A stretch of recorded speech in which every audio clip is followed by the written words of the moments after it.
So you're tricking me during the sound check, right? This is what you want to say. Yes, most probably, yes. But in the end, I thought I have a good sound technician here, but maybe No, you don't. I'm just disappointed. All Lights On, a podcast about equal parenting by a triathlon mom and a rockstar dad juggling everyday's life. Welcome. János! Hi, János. Hi, Elena. How are you doing? I'm good, and you? I'm also good. A bit tired. Still? Yeah. But I'm used to it now, I think.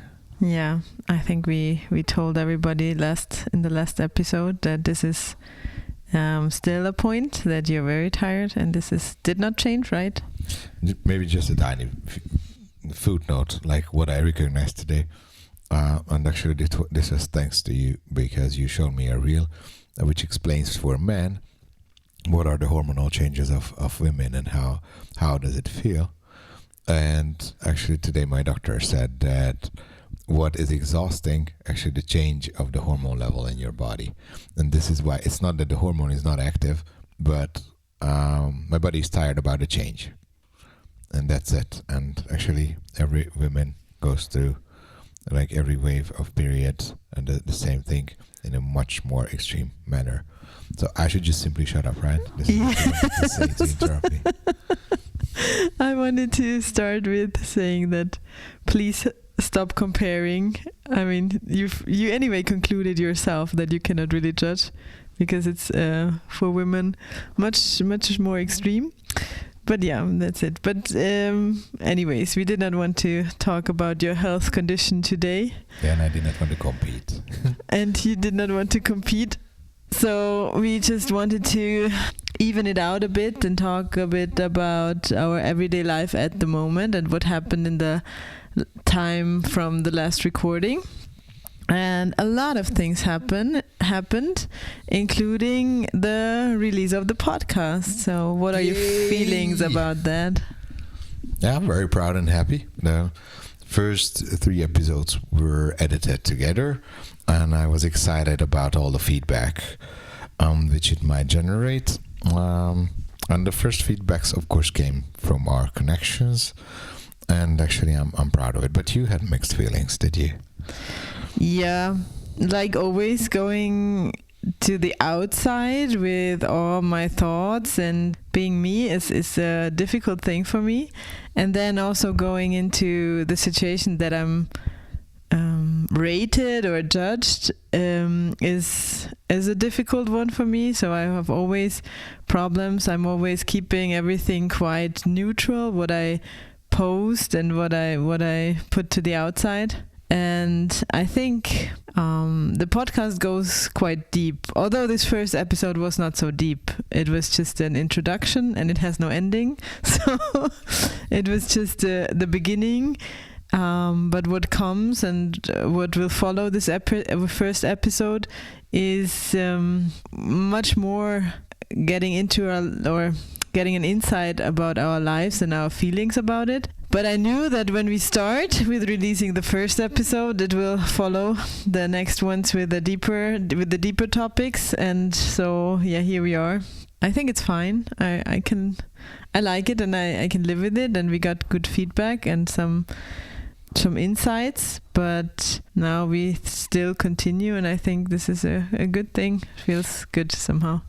I do not want to save the ass of episode 1, but actually I also did some research and listened to other podcasts as well. And Podcasts.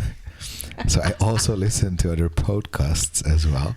And basically first episodes, so intros are just like simply trial episodes. And I believe everybody does it just to create the channel and like create all the release platforms and so on. And there's zero content. So comparing to that, I think our episode 1 has some, like quite much content. And even though it doesn't have an ending, it is what it is. So this is how it was designed. We sat down chatting and we didn't even think about that this is going to be a product at the end. And I hope that we can keep this quality, because for me this is very important. And the other topic came to my mind. Why is it so why is it so important that you are rated or judged or? I don't know. This is just in me. I think I'm a bit.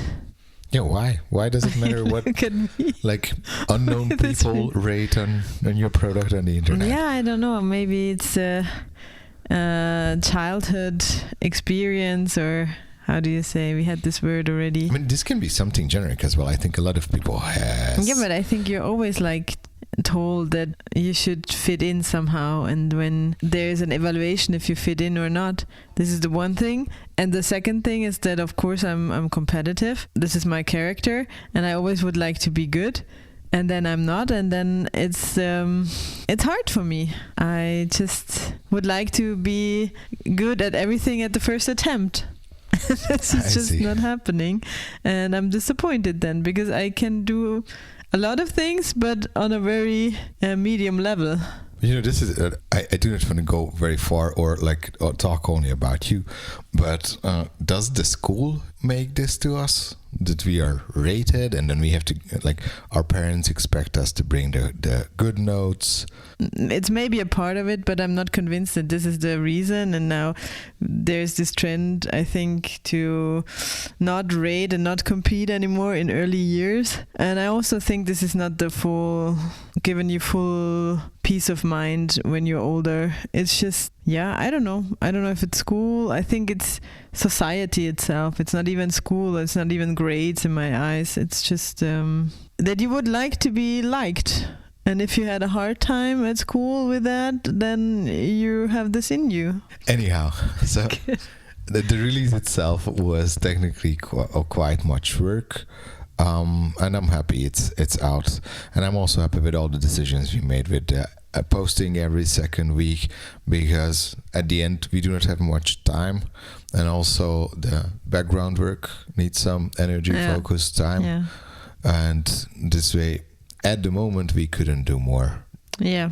No, the bi-weekly release is completely fine. And also recording a bit in advance gives us the freedom to really provide in time. So, yeah, I think it's a good decision. And also, like, thinking about the previous recording, when we both sat down completely exhausted, and also after 2 postponement of the appointment, when we sat down to talk, then it would be crazy it would be a stress, and this is not our intention, to stress ourselves. Yeah, and now we are at the moment really not in our everyday life routine. So at the moment, since a week, I'm on vacation, and for another week as well, and you're still at home. Yeah, I'm on sick leave for 2 months now. But soon I return, and it will change again, and we will head back to the old routine we had. Yeah, but you have this Wiedereingliederungsteilzeit. Wiedereingliederungsteilzeit. You say it so well by now. I had to write it down. I don't know how many times until I learned that. Yeah. How do you feel about that? Yeah, it's a hard word, but anybody can learn it at the end. Okay, so like... The first good joke from János. Really? Okay. I'm very happy actually that this opportunity is given here, because actually it's a win-win for everyone.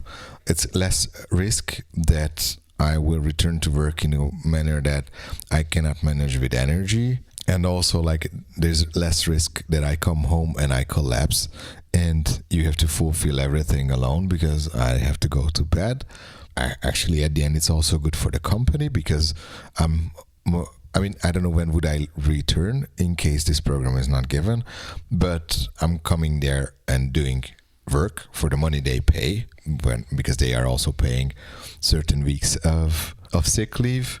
And it's also good for the social insurance, because then they have to pay less than I was fully in sick leave. So I think it's excellent. And what I've also learned today from the doctor, that many companies, they just not even aware that this exists. So if I can promote this service of the social insurance of Austria, then I would like to recommend it for all the small or big companies, because I think it helps everyone after a long sick leave. Yeah, but I knew about this model already, so at least from Germany. So I just was not having the idea that you would be qualified for that. But yeah, in the end, diagnosis and the how you feel are of course qualifying you for it. I'm just always not thinking about it. OGK accepted my application in 2 days. So yeah. I think this is the case what they invented the program for. Yeah. And yeah, I also didn't know that I'm qualified or not, but this is why you apply, and this is why they then assess it and then give you a feedback. They could reject that when I'm not. That's true. So I'm happy for it. On the other hand, I think we also talked about it, that I'm very bad with changes. On one hand, I do not want to have it. And like this is it. So it's a very long change. It's a half a year change program, right? Yeah. So instead of like going to the routine, I will change for a half a year. This is not good for me at all, I'm afraid. But I think it's good for you to go back to work, to say. To get some stress and not overthink. Yeah, and to get also back the routines of a week, and to get out of the house and all these things that comes with it. Something else to think about. Yeah. Honestly, like thinking about our old family routine, the daily, weekly, monthly routines, I'm looking forward to get back there, because it felt like we do so much. I mean, now just checking by the calendar, what did we do the last 2 weeks? It's amazingly much, but still, like I feel much more productive when I'm just executing my routine, because like there's a big bunch delegated to the routine, and I even do on top activities. And this feeling is missing. I love routines. Yeah, I know. Yeah, so really much happened in the last 2 weeks. So there was the release of the podcast. There was the first competition of the year for me, which was the aquathlon in Kufstein. How was that? You won. I won, yes. My age group. But I was also the only woman in this age group, so that's the big achievement. This is a very good connection back to the previous topic, because you are competitive and now you won a first place. Yeah, but there was nobody to compete with, so that's not fulfilling, of course. And I see the numbers, so the times that I needed, and this was quite humbling, because I train, six times a week, and I always think that I should be better. I should be, so I'm so not talented or whatever, but I don't know. And then I have so many thoughts about this competition, because first of all, it was like a fun thing for me, and then it was a quite serious competition for the youth or the teams who sent the kids there. So the sport clubs. The sport clubs, yeah. It was a prestige. Yeah, for the kids. Up to 20 or I don't know. And then there were only very few adult participants, and it was still nice. And at that moment, I was just a bit like, okay, why did I sign up for this? But it was good to do something, to do a reality check about my fitness. That was okay. Swimming went okay. It was in the pool, so this changing the lanes and so on, this was completely overwhelming for me, so I was not really good at this and lost a lot of time there. And then the running, I always measure myself on my running times, and this was I hoped for a faster pace. And then I'm thinking, I'm training so much. Am I just not talented? Of course I'm not talented. Otherwise I would have done it already earlier in my life. Or is my training wrong? Or what is wrong? I don't know. But in the end, it's a process, I think. And endurance sports is just a long way to go. Can we break it down? Because now you told like quite much. So on one hand, at a point when the competition happened, so when you did it, you didn't know that you are the only one in your age group. So you competed like you would be fighting for your life, right? Yes. But when I look at my heart rate, also not. Maybe this is too much detail into the sports part of it. But so I have also the feeling that I'm getting old, because I cannot force myself anymore to these really high efforts where the heart rate goes up so much, or where you can exhaust yourself so extremely. I think this was different in the past. So you would need some competition stress for your body, that you are hyped up also on the mindset level, that you push your body better. Did I get Maybe, it right? yes. Yeah. And what does give this to you? Like, did you have this in the past? Yeah, and so in a bigger event, you find somebody who's running in front of you directly, and you find it's like a pacer, like somebody who you think, this is a good speed to go, and then you would just go with the person, and then you can hold it better. And when you're just fighting it with yourself, it's you let it loose more, I guess. Okay. And anyways, you couldn't fight yourself because, like, during swimming and running, you're not checking your time. Do you? Or do you see like part times? Yeah, I see my running time on my watch, of course. Okay, so you can check it anytime. Yeah. And did your mind already go during the competition if I'm beating my own time now or not? Yeah, I always get there. Okay, but then did you already get to the frustration, what you talked about afterwards, evaluating your time?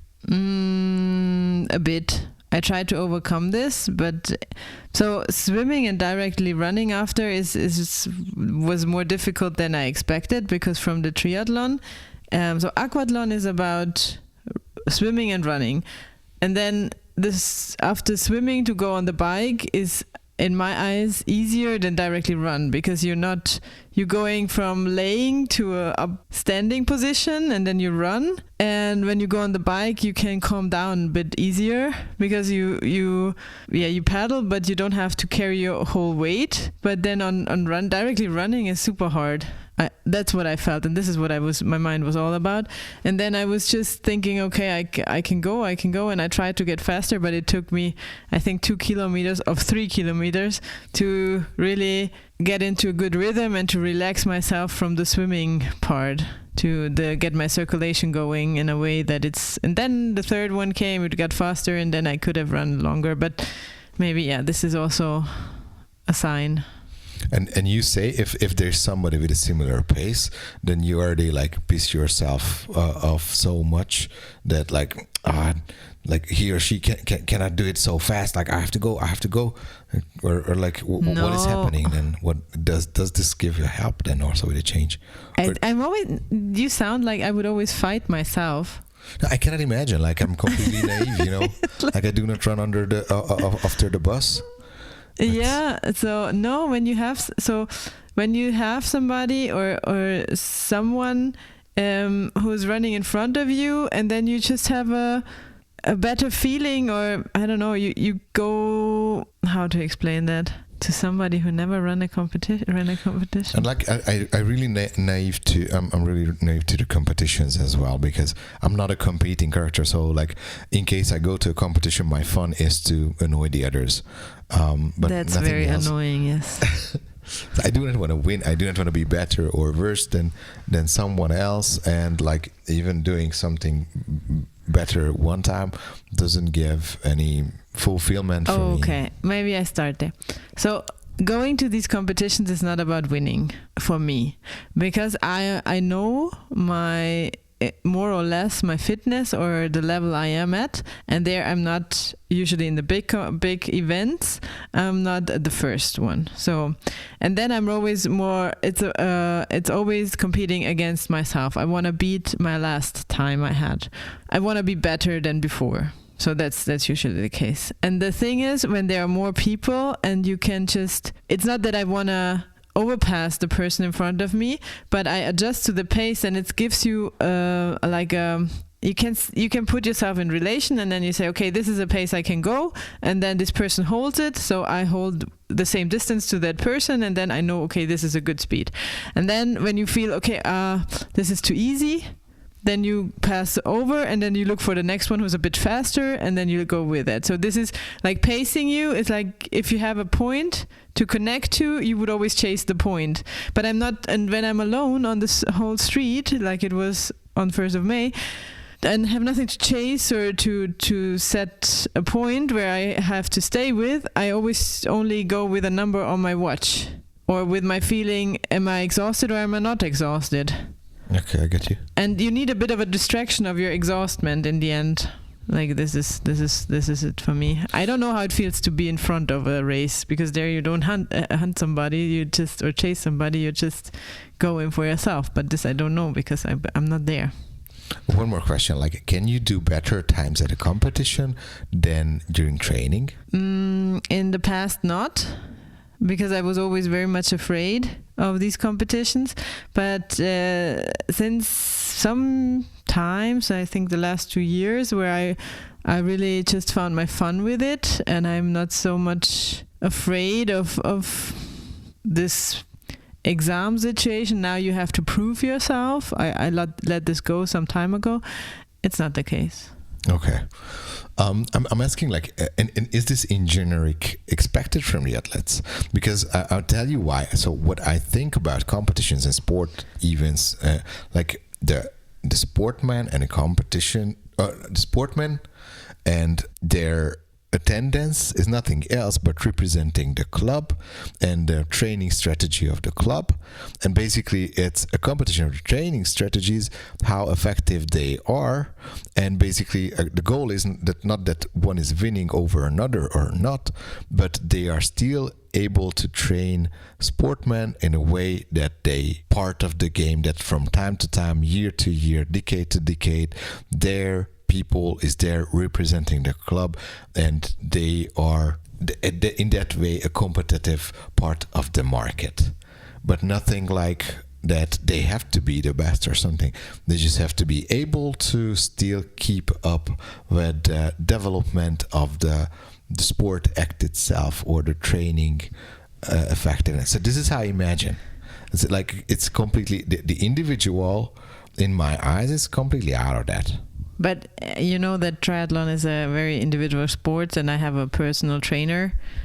Like clear, I know that they are independent, but at that point you also represent your trainer. Yeah, I think so. What is happening in triathlon at my level is that you always want to be the best version of yourself on the competition day, and you usually do not train the full extent. For example, for a marathon, you are not usually running a marathon in training. So you go up to, 36 kilometer, and in marathon is then 42. And so because also the adrenaline and going over the borders is a part of the competition. Or what is dependent on the character is how you perform then. So some people are really like at the competition going over their borders very easily because they need this adrenaline and everything, and they have it in them, and they are just willing to finish it and bring out a lot more than they could in training. And others can force themselves more in training when there's nothing dependent on it, and are then not so good in the competitions. So this is a very dependent, and I think I'm at the moment changing from one to the other, because in the past I was always afraid to fail, and I was always thinking that I cannot do this, I will fail. And at some point now in the last years, I'm more of I let this go, and now I feel that okay, I'm developing in the direction of a person who can really use the adrenaline, but it's a very mental thing. So I think has also to do with the work I do with my mental health and so on. And I think that the years before this was just not possible because I was blocked there. But now this opens up, and I think this is helping a lot. Okay, I see. Well, I cannot say that now it became more attractive to me, and I Don't you want to run with me? No, I don't. But I think I'm having a better understanding. Thank you. But it's also cool for me to sometimes hear your questions, and then I'm like, oh wow, I can't even not imagine that somebody has these questions, because I'm so much in the bubble that I honestly do not have a clue. So when I go there, and I just like to go to sport events, now I recognized when I have personal connection. So like when we went to, I've never watched soccer. Like I like to, I'm not talented, because like I start to play in 5 minutes, I get hurt. Yes. But like when we went to watch a soccer play where your dad was the coach, then it became interesting, and then it was fun. And when I saw you competing, and when I saw your motivation, it was so fun to cheer for you. And this time my fun was actually that Minnie started to cheer for you. Like I showed her how to, and then she was like so much into screaming, and that this was super much fun, and it was a very proud moment for me. But if I would be there and like did such a competition, after you asked me like how was it, I would say like, yeah, it was fun, but I like for any other values in it, like it's not, doesn't give me anything. I thought you go there for the beer. Yeah, when I was doing sports, then I believe I wouldn't get so many beers, but yeah, for cheering it's fun. Yeah. So aquathlon happened. What else did happen? My birthday. Oh, how was that? My 40th birthday. Oh, that sounds very serious. Yes. But it was very nice, I have to say. I loved it. I got a surprise. I got surprised by my husband. Such a nice husband. Yeah. Which was a bit funny. Because in the end, there was already... for Christmas, I got the tickets for the concert for the evening on my birthday, and I was always thinking, how do I want to do that? And I was already concluding for myself that I cannot go because I don't want to spend the day away from my family. So you got 2 tickets for Christmas on the day of your birthday to Munich, and you live in Kufstein. So basically 100 kilometers away, and the difficulty is that you couldn't directly go to with your husband because then there's no babysitter. Yeah, we don't have a babysitter here around. Anyways, your husband gave this present in a way that you can choose with whom do you want to go. Yes, exactly. So this was not a must that I take you there. So I could have done the babysitting and then you go with a friend or whatever. Yes, but yeah, as I already described, at the moment my social battery is not so well charged, I would say, because of all the things that happened. It's getting better now, but to organize something like this is a bit hard for me. So I was already concluding that I don't want to. I want to go, but I will not go because it's my birthday and I don't want to spend it alone or with some friend. I wanted to spend it with my family. And then I got this surprise that János organized a stayover in Munich and invited my parents and my brother to come over, and then my parents took care of our daughter. This was very nice, and I was very, very happy about that. The funny part is only that you already told me the day before and told everybody else to not spoil it until the day, and yeah, I think this is not very understandable now. So the point is that I wanted to give you this surprise in a way that you are comfortable to go somewhere without risking your daughter.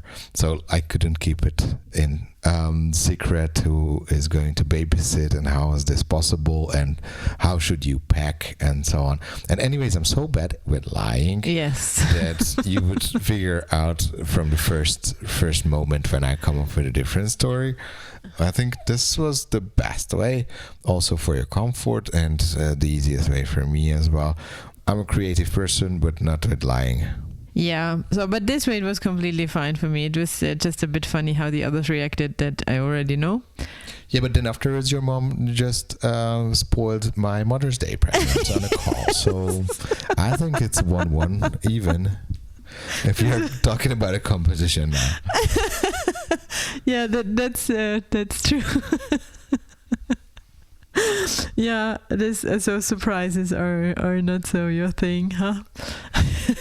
But at the end you were surprised. Like you also didn't know about the Mother's Day present from Minnie. No, and she was giving it. Yes. How sweet it was.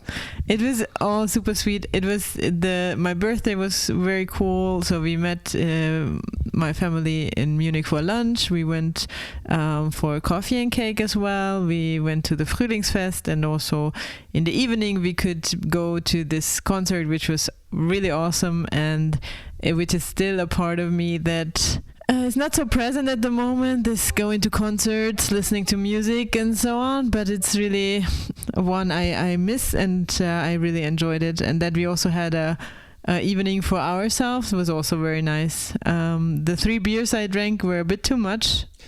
You were so sick the day after. Yes, I don't know, I cannot. But the thing is, what I don't understand is that I don't feel drunk in the evening, but I'm so sick, like I would have been wasted or something. I don't know. Yeah, but it's I could not really sleep well due to the alcohol. But that's okay. I just had to recover, and but I pushed through my trainings this week as well, so all fine. Congratulations. But this is also because I was on holiday, so on vacation. Yeah, I had really a great day, and in the end, turning 40 did not feel so bad on that day than I expected. But the day before, I was a bit about to cry about everything, but I think I overcame this now. I didn't have this. Also, my birthday, 40th birthday preparation was more of excitement, since it was like a big blown up party and so on. And I didn't have any issues turning 40. I think I had this much earlier, around my 30s, that I'm getting old. But most probably because I didn't have such a long life expectation where you have on your mind. And this might be the difference, but it was a bit hard to relate the day before when you had this. But thank you for taking me to this concert, actually, because it also put me back to the times when we were going out, I don't know, 2-3 times a month to live music events. Yeah. And then we were rocking at concerts together, because we do not do this anymore. And like one of the biggest happiness of mine was when Minnie fell asleep in the car when we were driving to Munich. So this way she was energized for the afternoon, and we could do through the planned and unplanned activities without tantrums and with the whole fun. So that was a good moment for me. So thank you for taking me. You're welcome. All right, what else happened? Before we close out the topic, I would like to highlight and complain here, because I thought, according to Google ratings, I chose the right places and the right services, but I was disappointed a bit. The restaurant where we went had a really good kitchen, but how they served the food, the waiter was a catastrophe. Then the hotel check-in was so lengthy, and like having 2 computers stood at the entrance that you can do your check-in fast online without waiting in line. It just simply didn't work, and we waited I don't know how long. This was not so nice. And like comparing to the bike trip when we were and we just visited here in Tirol, in a tiny town called Ebbs, where there's a nice restaurant. There was a great service. Like we sat in without a reservation, and while the waiter came there with pencils and something to draw or color on for Minnie, and this was a kind of a hard contrast to me. Yeah, it was not a super nice Munich experience, I would say. The hotel breakfast, like, it was robbed. I think one person worked in the kitchen and to clean up the restaurant. It was really not a good Munich experience. So my whole birthday was really cool, and I really loved it. But when you go to the details about services there, it was really super expensive and very unfriendly, and not really pleasant from that point. Backstage was cool. So there also the security, the bartenders, and also they were very nice. That's true. But I mean, this is the scene we're familiar with, right? Yeah, definitely. So it's comfy. Yeah, our comfort zone. And how was Mother's Day? If we talked about that already. Mother's Day was also very nice, very cute. What did you do? You booked a restaurant for yourself. I booked this restaurant, which was then quite funny because I saw it on Instagram. It's close by, and we went with the bikes there, which was very nice because the weather was good. It's a nice bike ride. The fuel is expensive, right? And then I booked this brunch, and it started at 11. We were there at 11, and then we entered the restaurant, and there was this Volksmusik, or how do you call it? I don't know. I felt like a bit like we enter an elder's home or something.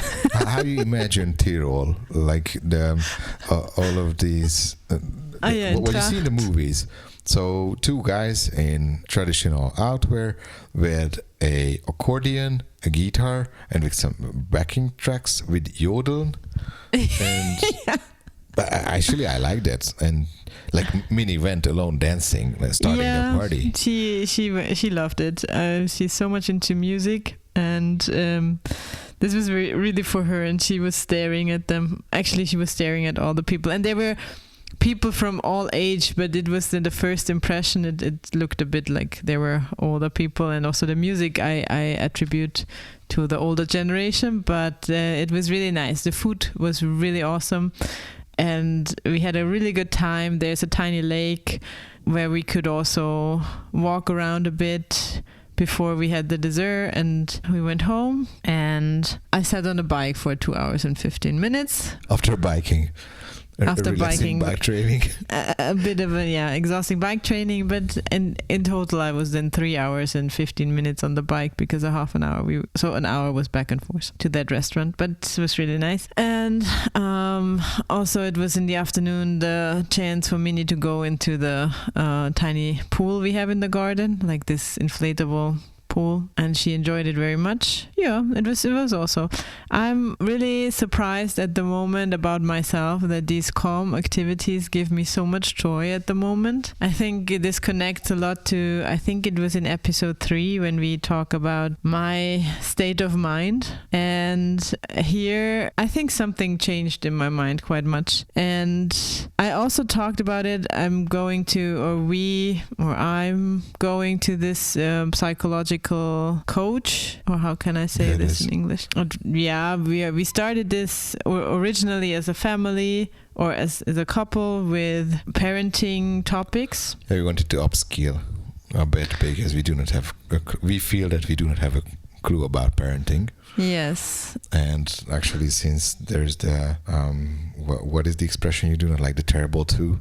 Yes. So there were many challenges, and I thought actually myself that there are like tricks and know-how tools which are working in any situation, and we can just simply go, an expert is going to train us, and then we come home like super parents, and then it will be easy going. And then after a few appointments, it turned out that it's maybe good that I continue for a while alone, because I have a lot of topics. But it was not like it was 2 appointments without me, right? Or 3.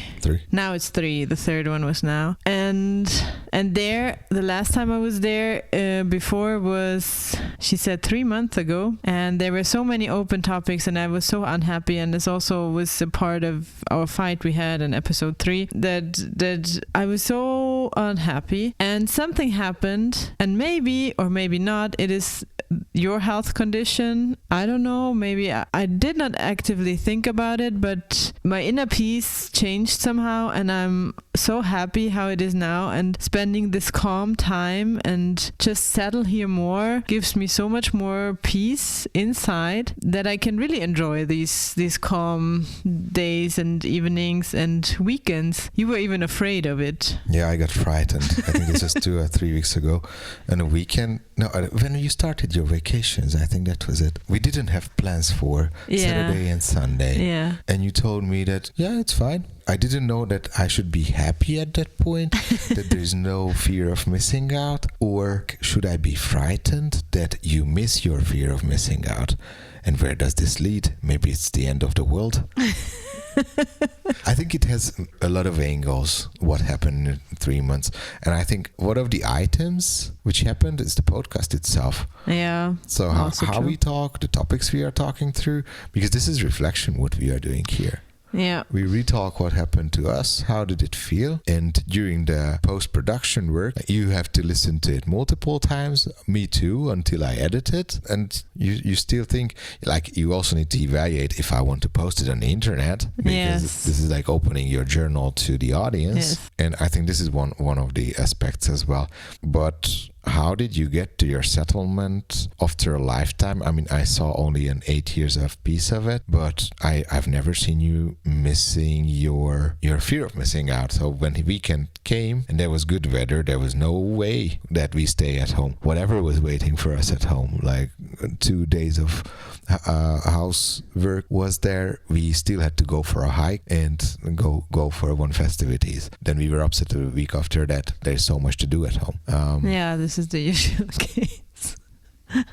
I don't know. Also, like what you mentioned, an important item that, like, since I was at home, slowly I could still take care of the household. So your mind was free from that. You could focus on career, family, yourself, sports, training, and this is a less stressful life as well. Yeah, I think for me this is such a big part, household, which blocks me so much. I'm really not made for this, and I think nobody is, most probably, but for me it's so much waste of time. Although I love to be in a tidy environment and everything set up, but when I have to organize this, I think it's so much waste of time. And I don't say that it's not a waste of time for you, but in this case this gives me really a lot of freedom. And we have help in the household bi-weekly, which was for me already a good start, because otherwise we could anyway not do so many things as we do it, because there's something that eats up the time, like cleaning. But also this washing, laundry, tidying up the kitchen, I don't know, these things you took over quite much. And we are facing again when you go back to work,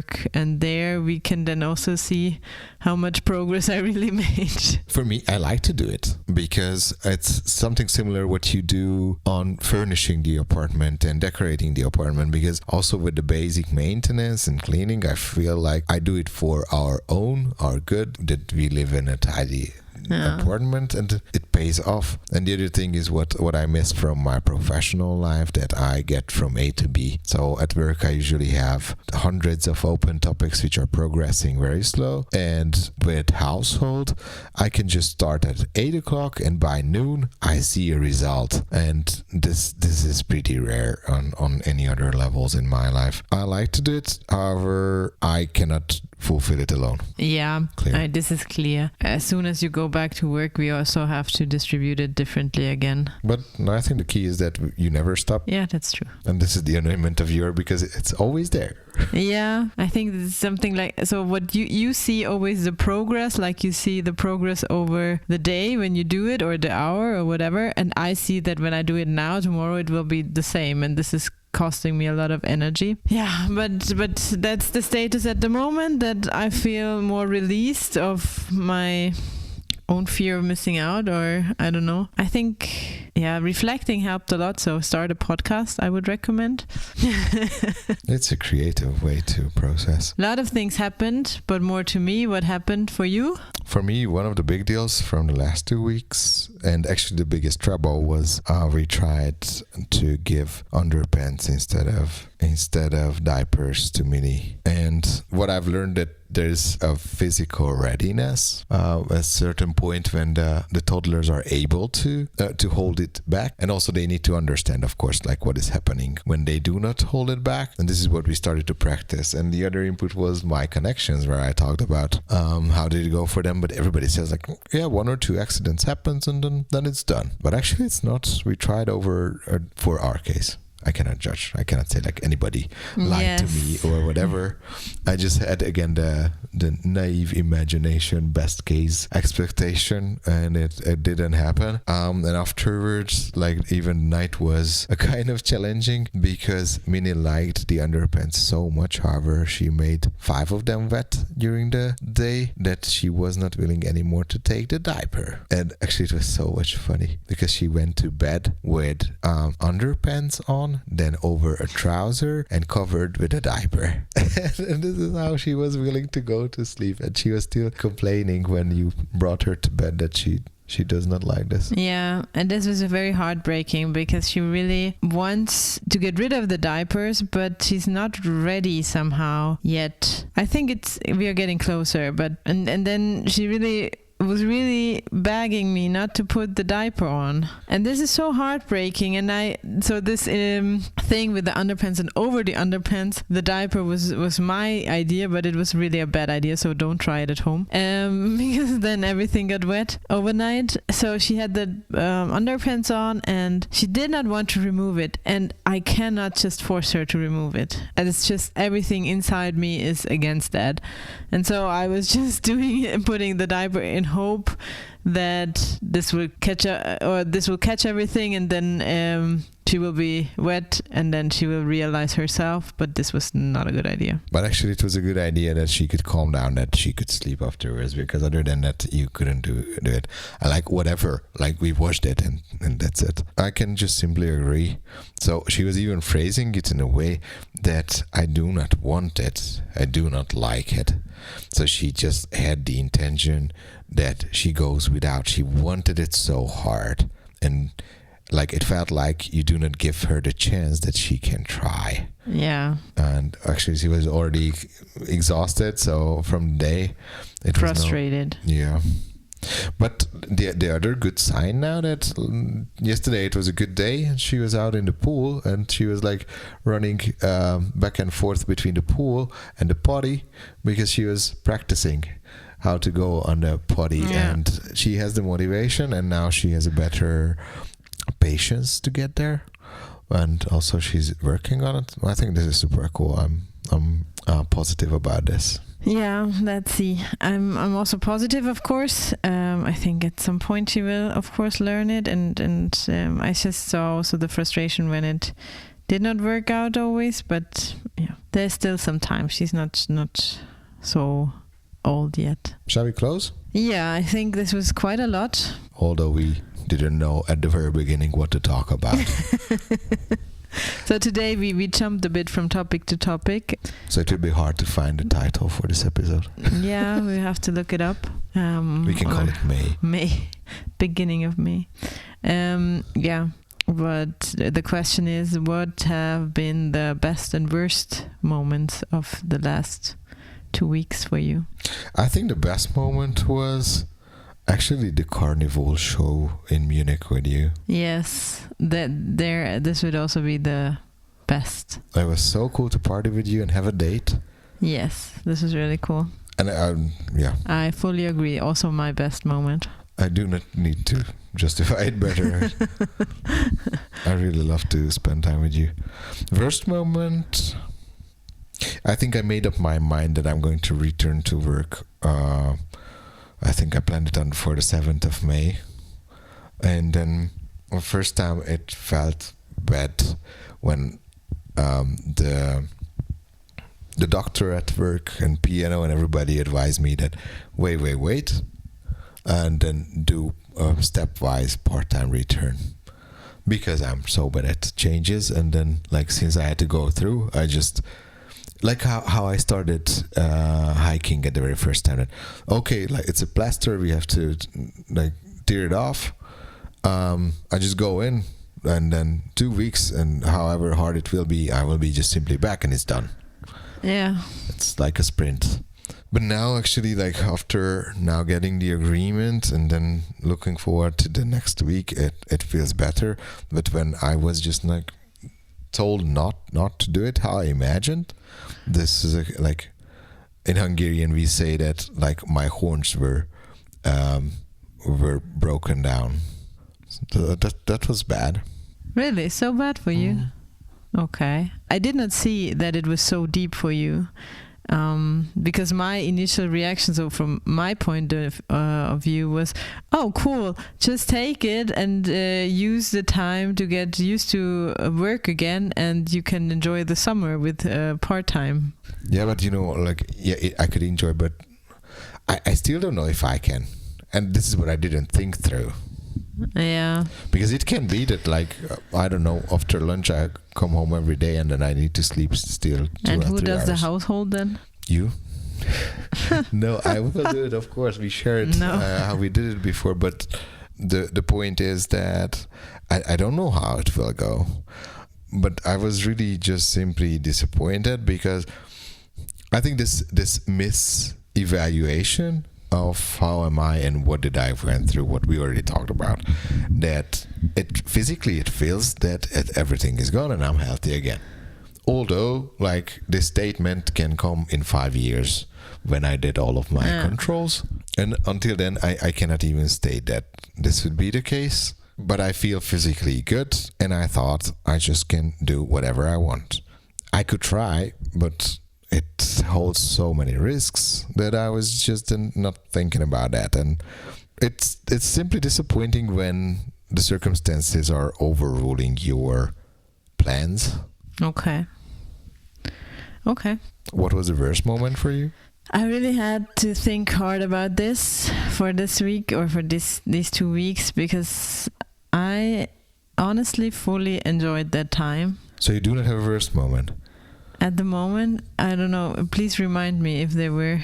Okay, but it doesn't need to be bad. So like best and worst. So even if everything is good, it's a range. So we call it worse, which is like originated from bad, but it doesn't need to be bad. It's just like have you been bored? No. Okay, like, well, I don't know. I would say the worst was the day before my 40th birthday.